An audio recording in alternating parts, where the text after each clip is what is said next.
Now. Good afternoon, good morning, good evening, depending upon where you are joining us here today on the 27th of February for our webinar on sustainability matters. And in particular, what we'll be talking about today is not just not just the standards on reporting standards and assurance standards, but going through the theory behind why sustainability reporting is so important. I'd first of all like to welcome our main speaker today, Arthur Parry. Arthur is joining us from the Purpose People, which is a consultancy he started a short while ago, aiming at giving assistance to businesses in meeting the challenges of climate change in particular, and doing what they can to slow down the process of climate change and carbon pollution, but also assisting firms in starting the journey on the reporting process. Those eagle eyes amongst you may see the resemblance between Arthur and Roland Parry from McGee Gammon in Kent, that some of you may have met at the conference last year. They are brothers. So thank you to Roland for the introduction to Arthur. Arthur, before I give some more background on the day, perhaps you'd like to just say hello and introduce yourself a bit more extensively. Thanks, Alan. Yeah, as Alan has just said, I would say probably about half of my day job is the Purpose People, which is a consultancy, as Alan's explained. In fact, climate change is definitely one big part of what we help businesses with, but also other environmental and social issues as well. So, in fact, to be honest with you, anything that falls under ESG, but more importantly, genuinely reducing a company's impact and incorporating sustainability into their existing business strategies. So one of the big things that we do is to try and enable companies to move away from sustainability being an add-on, an extra set of tasks, into being part of everything that they do all the time. Just since I mentioned that's only about half of my job, the other half is I work for a climate change non-profit working on reforestation and ecosystem restoration in tropical and subtropical regions. So that's obviously there are some connections between the two, but they are really two very different activities. Okay, thank you, Arthur. The format of the session would be a bit of a sort of fireside chat between myself and Arthur, I think. But before we start that process, I just wanted to give a brief update to those of you that may not be completely up to date as to what's happening in the world of sustainability reporting at the moment within the accounting profession. So I'm just going to show you a short presentation on this matter now. So some of you will be aware from issues that we've discussed in previous Kudos open house meetings that the International Sustainability Standards Board issued 2 reporting standards on sustainability reporting last year, called S1 and S2. And I'll explore those in a little bit more detail in a moment or two.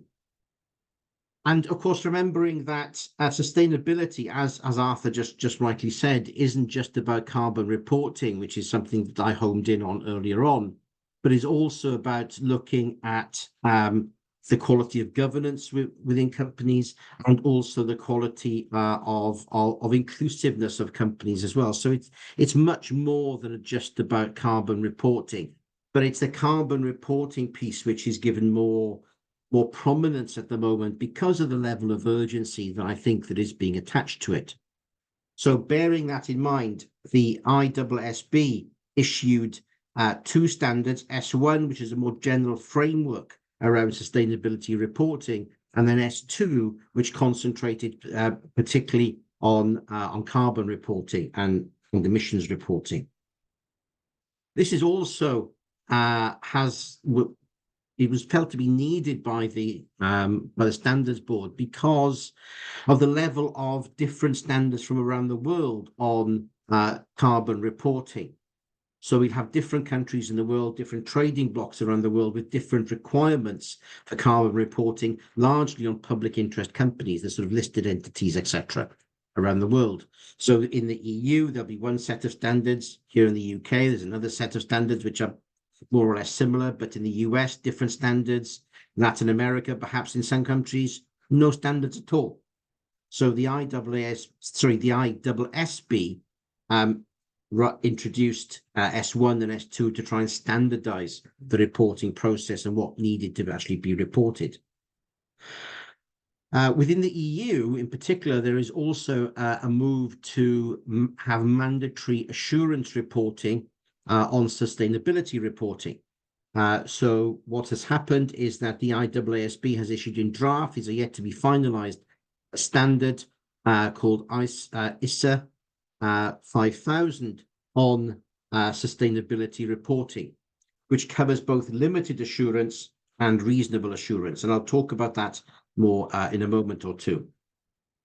So S1 is a sort of background standard which goes through how to prepare the disclosures on sustainability reporting and also includes a requirement so that the disclosures made are going to be useful. And it covers things like such as governance, covers the strategy that a company will have for sustainability itself and making itself sustainable, and also the risk process, and also critically, of course, in terms of reporting, how they are performing against their own measurable targets and against legal targets.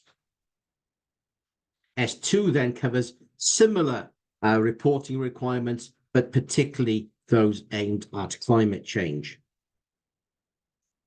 And then we have the assurance piece issued by the IAASB, so the International Audit and Assurance Standards Board, under the sort of in inverted commas leadership of IFAC, though they are an independent body now, have issued a draft ISA as opposed to ISA 5000, which is intended to be finalized by the end of 2024.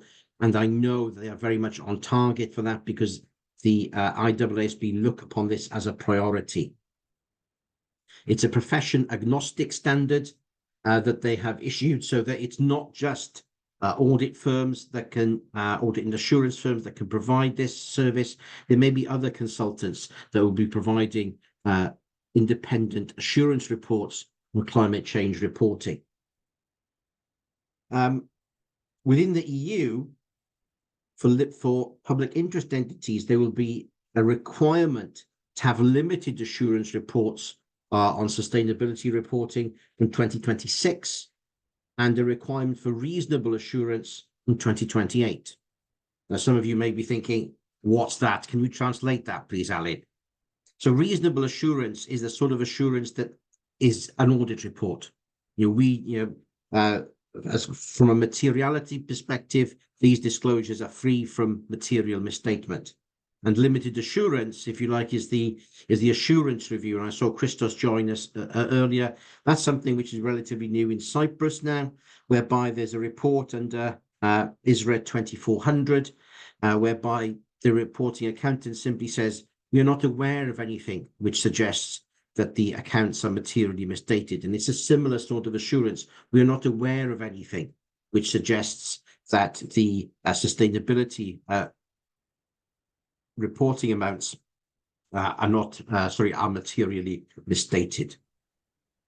So those will be coming on stream within the EU in 2026 and 2028, respectively.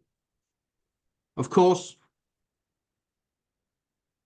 coming back to you all now, of course, sustainability reporting and the importance of adhering to climate change is about a lot more than that, and is also about what we can do in order to reduce our own carbon footprint ourselves. Arthur, do you have anything to add in terms of what I've spoken about so far in terms of the reporting standards? Yeah, and not wishing to overwhelm everybody with too many abbreviations, acronyms, and jargon. There are a few things I did want to pick up on that either you may have heard of before, or that questions that are coming up in your mind. So some of you may have heard of the TFCD, which is the Task Force on Climate-related disclosures.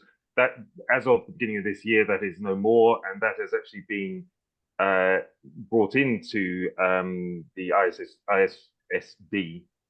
So if you've come across that in the past, that now exists under ISSB. Goodness me, these are tricky to say.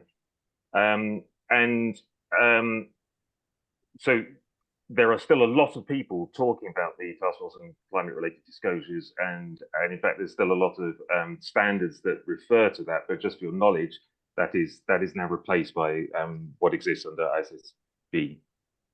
The other thing that Alan was mentioning was a lot about the EU, which for many of you might seem less relevant. But one thing I would point out right away is that there's a lot of migration that happens with regards to laws and with regards to standards. And I think this is just expediency and efficiency. Nobody wants to rewrite a standard from scratch. So things that you see, in California might later show up in EU law or vice versa, or things that show up because policymakers and standard organizations look around the world and go, okay, we can use that. We don't need to rewrite this from scratch. We just need to adapt it. So if you see something that doesn't seem particularly relevant to you today, there's a fairly reasonable chance that in the not too distant future, it will be relevant to you. And it's no surprise at all that the wording of a lot of these regulations are very similar, and no surprise at all that the standards that are associated with those also look very similar. And in fact, that's as Alan said, that's very much the point of the previous TFCD and the current ISSB, is that they're looking to create that harmonization. There's another point which will for sure, Alan, pick up on more as we go into our conversation, which is the difference between your own targets and the legally required targets. That's actually quite an important distinction. And actually, one of the things we'll talk about is the implications of setting your own targets, which go beyond the legally required targets. And also, again, another topic that we'll definitely pick up on is what are the implications of limited assurance and reasonable assurance for any of the businesses that you're working with. This is actually another point which may not be immediately apparent, but we can certainly expand on. Thank you, Arthur. Probably quite a lot to talk about and to unpick there, and certainly we'll be coming back to the sort of own targets issue later on. But of course, those of us that are here today, many of us will not be dealing with with public interest entities, with listed entities that initially anyway will have to abide by some of these disclosure requirements set out in S1 and S2, and also according to local legislation as well. But of course, one of the important points, and this is something which came out of our course with Valutico, which was at the back end of last year, we actually spent a long time off stream organizing that particular seminar, talking about the potential effect on climate change reporting on the valuation of companies. How much of an effect have you seen on that so far, Arthur, and how much is the ability to actually think sustainably going to positively impact on company valuations in the future? Well, I think probably the thing to understand, before we get into the detail of that, is that the reason these laws exist and the reason these standards exist is actually far more about financial risk and financial exposure, and therefore valuation, and therefore credit rating, and so on and so forth, than it is genuinely about reducing impact. Let's be honest about that. That's the way these regulations have been constructed. Now, there is, of course, an element of genuinely reducing emissions, but the primary goal is to make sure that the economy is protected against the effects of climate change and against the impacts of climate change. Now, what that therefore means is that the companies that first had to report, which, as you say, were to begin with, were the very largest listed quoted companies. They were then off, very quickly. There sprung up a whole load of standards organisations, like Kudos, GRI, things like this, in order to support them in their reporting requirements. And the way that worked basically was, business A, company A, you say that you're going to do these things, and we're going to check that you actually do them. So you say you're going to report your emissions and your progress against reducing those emissions, and us as a standards body are going to check that that's actually what you do. What they aren't checking is actually how much are you reducing. So what is the genuine positive impact for the climate or for the planet? So that's an important thing to say first of all. The ones that then end up with a low rating as a result of their reporting activities, for sure, are finding it harder to raise capital. For sure, are finding it harder to attract investors and to get good rates on loans or whatever it might be.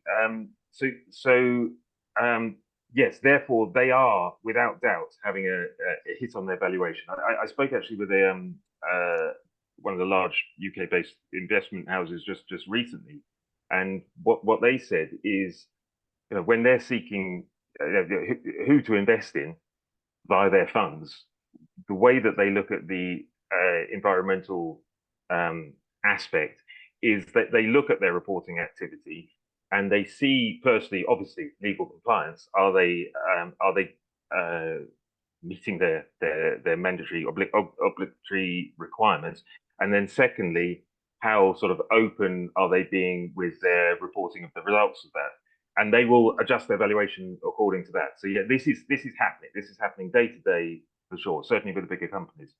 I think to your point, Alan, about why that might not immediately seem to affect the people on this call is because if you're not working with the larger companies, or you're not working particularly with listed or quoted companies, then that might not seem to affect you. However, the intention, the legislative strategy is, with each iteration, to roll this down to smaller and smaller companies. That's the intended approach. So you might not be dealing with them now. You most certainly will be in the not too distant future. The other factor is if your clients are working with some of these or supplying some of these larger companies, then the latest legislative requirements will indicate that those companies need to measure their Scope 3 emissions. So this means the emissions, essentially, in very simple terms, of their supply chains, and also of the impact of the sale of their products or services. So, and what that then means is that these smaller companies that you might be working with will have reporting requirements and will inadvertently also have a risk to impact their valuation or their ability to raise capital or their ability to attract investors. So there is this sort of trickle down effect, which is entirely intended. That's stated in the consultation document for all of these pieces of legislation. This is the intent, because this is seen as one of the ways of sort of propagating this measuring and reporting of particularly of emissions. Okay, thank you, Arthur. One of the other things that, of course, one of the other drivers behind the need to make these reports, and we've talked about legislative impacts already in some countries, and you mentioned, interestingly, California earlier, which I know has some probably one of the more stringent reporting requirements from around the world. But I think it would be fair to say that over the last 12 months or so, there's probably been quite a lot of rollback amongst maybe general public, perhaps some politicians as well, against the need to be aware of climate change and risks associated with that, and how might that affect the timetable in terms of um, in terms of the reporting requirements moving forward? I mean, it's obviously hard to say. So what I don't expect, and I see no evidence of at all, is withdrawing this sort of legislation that where it already exists from the statute. So I don't expect that, and the reason I don't expect that is because of what I said at the start: is that this is actually more about managing the economy than it is about managing climate. So this is about financial risk more than anything else. And even with the growth of very sort of populist governments, they understand that this is about the economy and not really truly about the climate, which we'll come on to more later. What I do expect is that with where you have those more populist governments in place, the rate at which this is rolled out to the smaller companies will slow down. I think that's likely. Obviously, depending on how long they're in government for. I mean that's clearly going to have an impact. Again, I'm trying to think of any specific examples of that, and I can't think of any at the moment. So I don't think we're yet seeing that impact, but there is definitely that risk there for sure. Because it's kind of an easy target, to say, oh, we're taking away this, administrative burden that the previous government put on you, and aren't we lovely? But that would be an effect to slow down the rollout. However, I do want to touch again on what I said before. Because of the requirement for the bigger organizations to report their scope 3, so therefore their supply chain emissions and impacts, that will continue to increase as that legislation takes hold.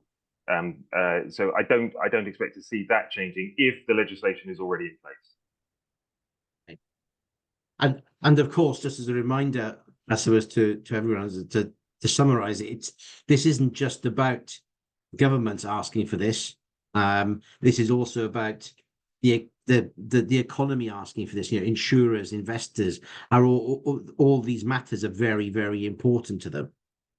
Yeah, for sure, and actually that's why this proposed standard that we started off by talking about is really interesting for me, because I think this really gets at the heart of the matter. So actually, even in the other half of my job, so the ecosystem restoration part of the job, increasingly when I go to meetings with the FAO or the UN about these topics, now half the room is insurance companies, and I'm seeing this more and more, and the reason being, not because they've suddenly become amazingly altruistic and want to save the planet for us all, but more because they see the financial exposure.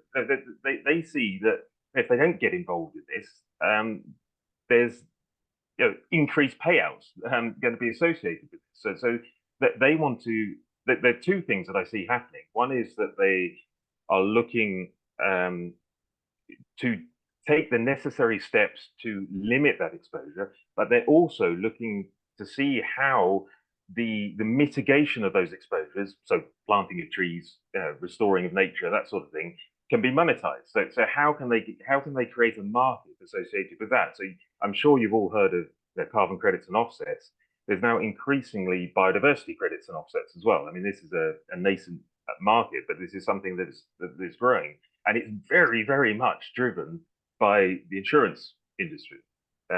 So yes, Alan, I think it's a super point. Is that it's not the populist governments where they exist are also going to be driven by some extremely wealthy organizations who have a strong vested interest in continuing this progress. So and not just, as I say, for altruistic reasons, not just for not because of activist pressure, but because of real financial economic pressures. It's costing it's costing more to protect yourself against the impacts of climate change, and that will only increase.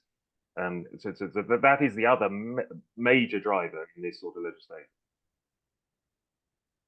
I want to come back to how effective the reporting requirements may be in terms of actually reducing or reversing some of the effects on climate change in a moment or two. How much good would it actually do?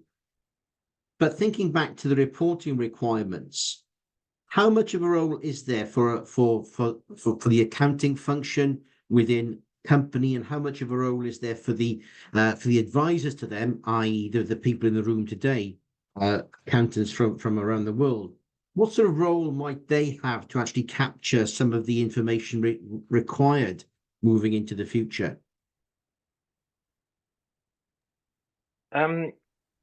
What I come across, and I can obviously speak from my own experience, is that with my clients, it is often this is obviously management accounting within the businesses I work with.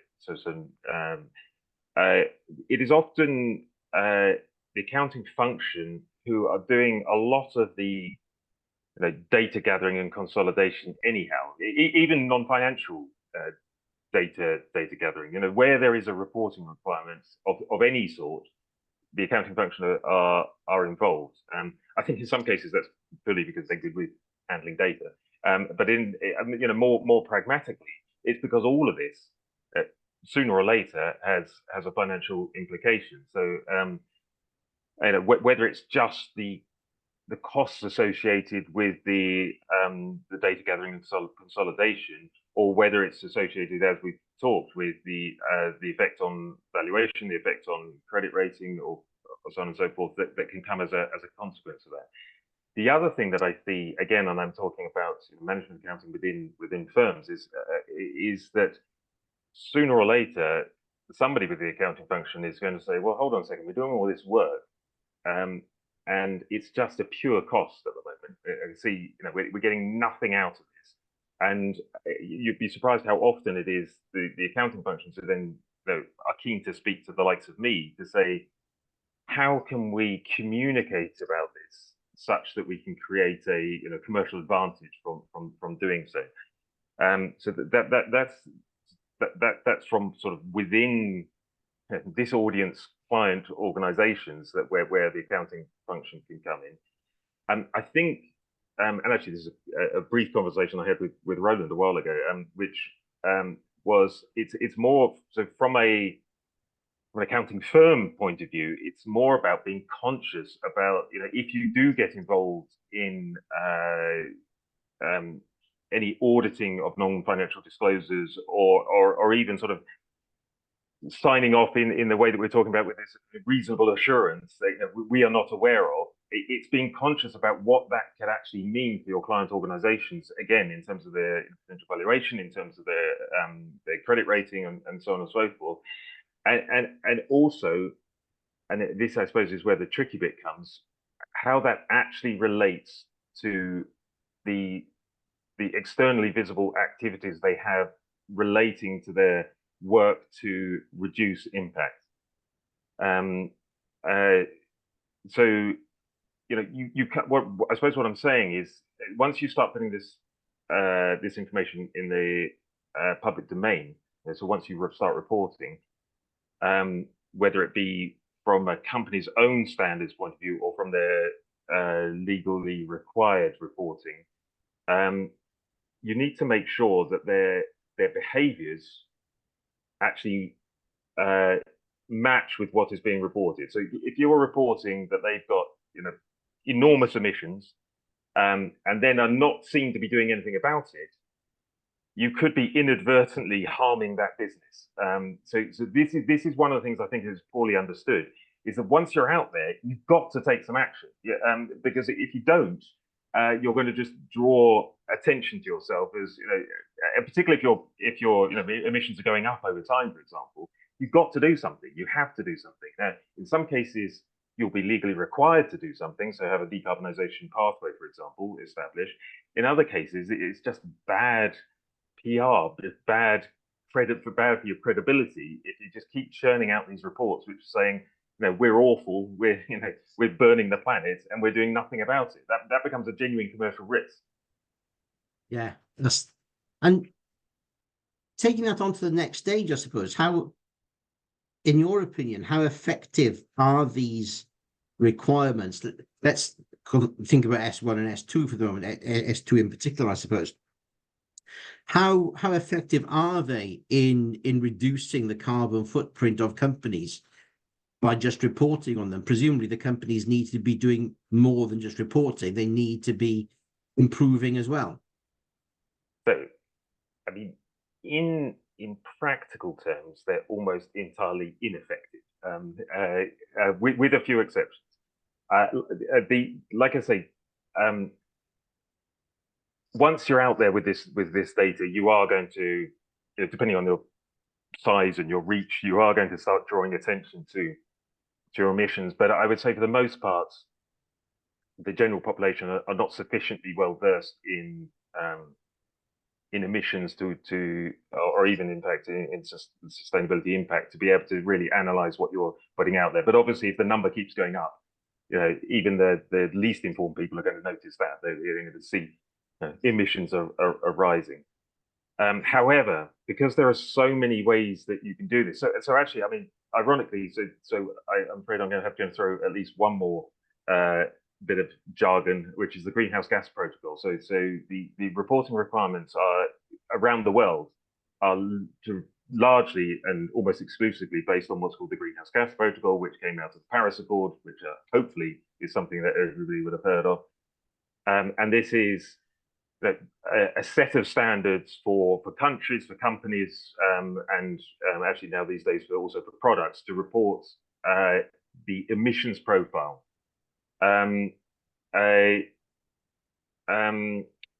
So if you're reporting about the greenhouse gas protocol, it strangely actually requires you to report what's called an intensity measure, which is, for example, emissions per number of employees, emissions per number of products shipped or sold, or emissions per dollar of turnover, or pound of turnover, or euro of turnover.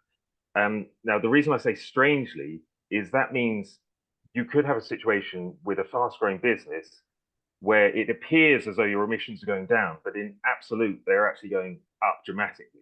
So, and it could be going down, for example, if you chose, and this is the strange thing, is you can actually choose your intensity measure. So if you chose emissions per employee, and whilst you grew, your productivity improved dramatically, you could have this very steep down curve of emissions, whereas your absolute emissions are actually going up very steeply, until obviously you have to hire another 100 people, then you see a step change. So this is one of the reasons why there's this sort of disconnect. The other reason is what I've been saying all along, which is that this reporting actually exists to manage risk and exposure, financial risk, financial exposure. So, and not really to reduce your impact. So what happens in organizations that are looking to reduce their impact is they have two almost entirely separate activity systems. One is the reporting requirements. The other is the stuff we're doing to reduce our impact. There is a crossover, obviously, which is, for example, if you make all your manufacturing facilities powered by renewable energy, then that is going to have an impact on your declared emissions. So there's a link. But from my own experience in the corporate world, the way that link works is that the person measuring emissions for the factories sends an email to an accountant saying, this is our new level of emissions, and that's the link. I mean, it's at that level. There's not a big discussion about strategy or activity plan or something like that. They are almost entirely separate. Two different teams, two different sets of activity. It does seem counterintuitive that link between the two just doesn't seem to exist. But I know it's something that you and I have spoken about at length in preparation for this session, Arthur. So thank you for sharing that. And I suppose that then takes me on to the sort of the next strand of what I wanted to talk about, and that's we've spoken a lot about the reporting, and whilst we haven't got into the nature of the reports, and that isn't the intention of today's discussion at all. What I do want to move on to now is what can firms of accountants do in their own firms, not to enable them to report carbon emissions or anything like that, but what can they do to actually reduce their own carbon footprint? Do you want to share any ideas that you have on what we can do? For sure, and actually, just a little comment about what we've discussed before I get into that, which is that it is actually possible to link the two things. It's just not very common. And the reason it's not very common is because if you do start to link it, so if you link your true impact reduction activities to your reporting activities, then you are essentially baking in, you're committing yourself to following up on those activities. You leave yourself with no flexibility, because if you actually declared, we are doing all these activities to reduce our impact and reported those, then they become something that you have to report every single time. You can't change the standard that you've created, and you could create a rod for your own back, which is why people shy away from it. That's what creates the separation. You could inadvertently again affect your valuation, affect your credit rating by over committing. So companies tend to shy away from that. However, coming to your point about what can an accounting firm do now, I would take a bet that many of the people on this call are already aware of things like changing your light bulbs, already aware of printing less, already aware of trying to recycle stuff,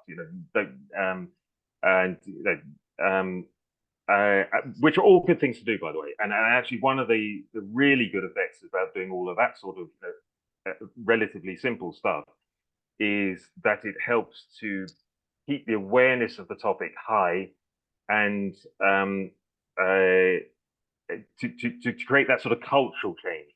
So people in your own firms are aware of this effort and are reminded, on a constant basis of the need to think sustainably, I suppose. The other one, which I'm be fairly confident that people are aware of, is the impact of travel. So how do you get to and from work? How do you get to and from clients? How do you get to and from conferences? And what do you do whilst you're there? So if you're one person driving around in a petrol or diesel powered car, then and you've got half a dozen people in your firm that are doing that's likely to be a significant part of your overall impact. If you're flying around, this is almost certainly going to be one of the highest impact areas you have within your own operations. So anything that you can do to reduce travel or to use more sustainable forms of travel is going to be positive. However, probably I think probably for everyone on this call, the one that is less obvious but is likely to be the biggest impact is what you do with your money. So where do you bank? What insurance companies do you use? What are your pension provisions? And where are those organizations investing their money? What are they funding? If the bank that you're working with, or the insurance firm you're working with, or the pension fund that you're working with is funding the extraction or the expansion of the extraction of fossil fuels, then this is going to absolutely dwarf all of those things that I mentioned. So your travel, your office energy consumption, and things like that. Now, that doesn't mean give up on trying to get a renewable energy supply for your office, or trying to limit the impact of your travel, or moving to more sustainable activities within your office itself. But it's just a good idea, if you genuinely want to reduce your own impact, to think about what your money is doing. This is like I say, I would guess for accounting firms is going to be many times the impact of anything that you're doing with your own operations. for the average firm in the UK, just because I happen to have that statistic to mind, the amount of emissions that come from their activities, the supply of their products, the manufacture of their products, or the delivery of their services, for the average firm is approximately equal to the emissions that come from the way that they're managing their money. So the banks they use, the insurance firms that they use, the pension funds that they use. So if you had, I don't know, let's say 50 tons of carbon coming from your transport, the production of your products, the sale of your products, the use of your products, your office, or all your facilities, then there'd be another 50 tons of emissions coming from the management of your finances. So it's a very significant part. Now, obviously, if you're very much service orientated, then that's going to skew that even more. So your banking, your insurance, your pensions are going to be a very much larger proportion of the total. Okay, thank you for that, Arthur. That's certainly some food for thought there, and certainly probably this had, to be honest, this wasn't driven by carbon issues, but back when we first started Kudos, I think we used to visit every single firm prior to them joining Kudos, certainly as full members. We can now do that. The pandemic has taught us that we can do that on a remote basis for everybody. And we certainly have a much smaller carbon footprint, despite being pretty much twice the size as compared to the beginning of the pandemic compared to today. But we probably do a lot less traveling. So that's some good news. But we do have an annual conference in Dubai coming up where people will be flying in. But it's better than it was. The other thing that occurred to me was about the use of paper, and one of the things that accounting firms have done a lot of over the last 10, 15, 20 years even is significantly reduce their reliance on paper, and indeed a lot of the firms in the developed world are now completely paperless. But of course there is a trade-off point there. If you actually don't have any paper, you're probably operating with at least 2 computer screens, if not 3 computer screens, and the effect that can have on the environment. What's the sort of best route to go from a carbon perspective with paper, Arthur? So actually, that's quite a good setup, Alan. So thank you for that. The paper is an interesting one. Obviously, paper is widely recycled, and has been for a very long time. So you can use recycled paper, and you can recycle paper after use.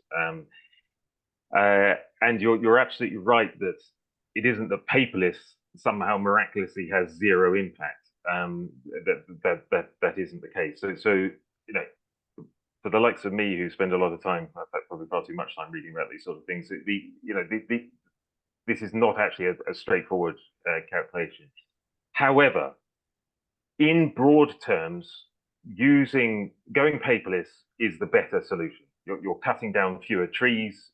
You're actually promoting biodiversity as well, because the trees that are used for paper production typically are what's called monoculture plantations. So these are almost, in fact, some of the monoculture plantations are actually clones. So the trees all have identical DNA.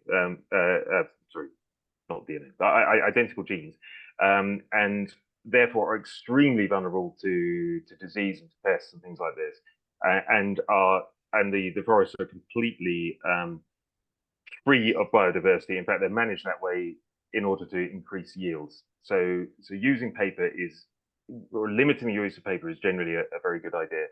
However, doing that, you need to be conscious of the impact of your data, because you'll have a huge amount of data that is being stored. So it's every gigabyte that is stored has an environmental footprint as well. But there are fairly simple things you can do about that. So you can make sure that the servers that your data is being stored on are powered by renewable energy, and that's increasingly possible.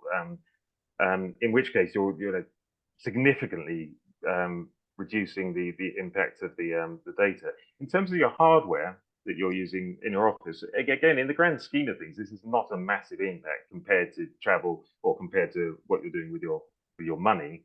But even there are things to be done. So increasingly, there's a possibility to buy refurbished or reconditioned equipment, and also to offer your own equipment to be refurbished or reconditioned in the future. I actually spoke some years ago to Dell, who were actually looking to transfer their model so that they have things like modular upgrades. So you can exchange your monitor or your computer or whatever for the latest version, but the way they've done it is the chassis is the same, perhaps the motherboard is the same, and they've just switched out a few components, and they've designed it with that in mind. So they've designed it so that they'll take it back, they'll give you the latest model, and then the one you give back to them, they'll take out the old components, put in the new components, clean it up, and pass it on to someone else. And it becomes sort of hardware as a service. So you pay a subscription, and you get, you've always got the latest model, the latest hardware with the best software, and they're meanwhile refurbing yours to be used somewhere else. So there are things like that can be done. And by the way, actually, there's often cost advantages to that as well. You can get higher spec kits for a lower initial outlay by taking that sort of a approach. So broad terms, less paper good.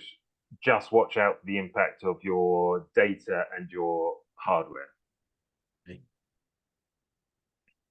Thank you, Arthur.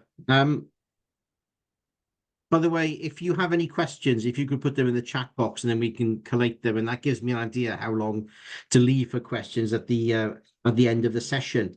A couple of points before we do close.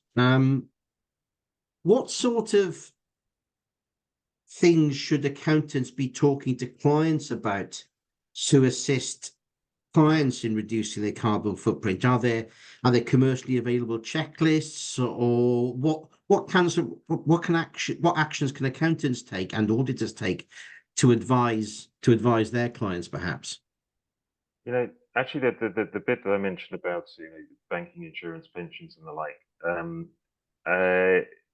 I would say accounting firms are almost uniquely well placed to be able to get involved in that, assuming that you can get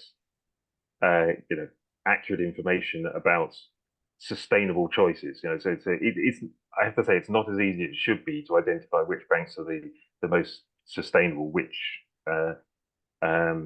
funds are the most sustainable. This can be really quite tricky.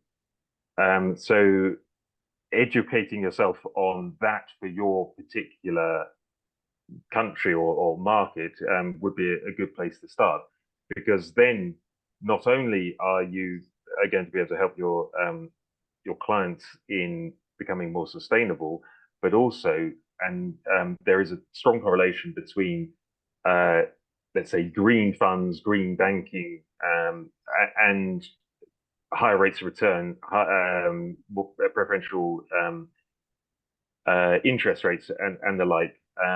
So that there is actually money to be saved and money to be made by transitioning to green funds, green banking. And again, I mean, this is most certainly not my area of expertise, but my hunch is that this is related to my earlier point about the fact that this legislation exists because it's actually preferential from an economic point of view to protect yourself against the impacts of climate change. So if you have a fund that isn't contributing to climate change and is verified as such, then you yourself are going to be better able to attract investors, because you're kind of somewhat more future-proof than a fund that is investing in fossil fuel extraction, for example. So that there is so there you've got a sort of win-win. Is you can help the clients to move towards a more sustainable future, and potentially help them to, I would say in a way, waste less money on their finances. That's certainly something that can be done. I think educating yourself with regards to obviously the regulatory reporting requirements, but also how those could relate to impact reducing behaviors, is also another thing. So just looking at the regulatory, so the legal, I forget what the term we used, legal targets versus your own targets, is a good idea, because, and I've witnessed this myself far too many times already, is if you wait until the law tells you to report, then this is going to cost you more than anticipating this, getting your system set up so that you're ready to report. And in fact, even leaning into it and setting your own targets, which anticipate the legal requirements, is going to be a big advantage. And actually, one of the biggest advantages I see there is that the companies that are looking forward and saying, okay, what legislation is likely to be coming my way? What am I likely to have to report? I also create a commercial advantage, because by the time the legislation comes and their competitors are struggling to catch up, they're already moving on to the next commercial opportunity, and they haven't tied up all their resources in just trying to catch up with the legislation. So I see this time and time again. So really, in summary, three things: advising or getting into position to be able to advise clients on where to bank, which insurance, which pension to use, understanding the legislative environment and looking at what is coming down the line, which is generally for most jurisdictions is very easy. You can look it up on the government website and they tell you what's coming. And then the other thing is understanding the commercial implications of both of those. Okay, excellent. Thank you very much, Arthur. And presumably, if anyone wants more details about how to do that for their own firms or potentially for larger clients that they may have, they can approach you directly. For sure, yes, I'll be happy to help. Oh, excellent. Let's throw there haven't been any questions in the chat box as yet. Anybody want to unmute themselves and ask any questions of Arthur before we close?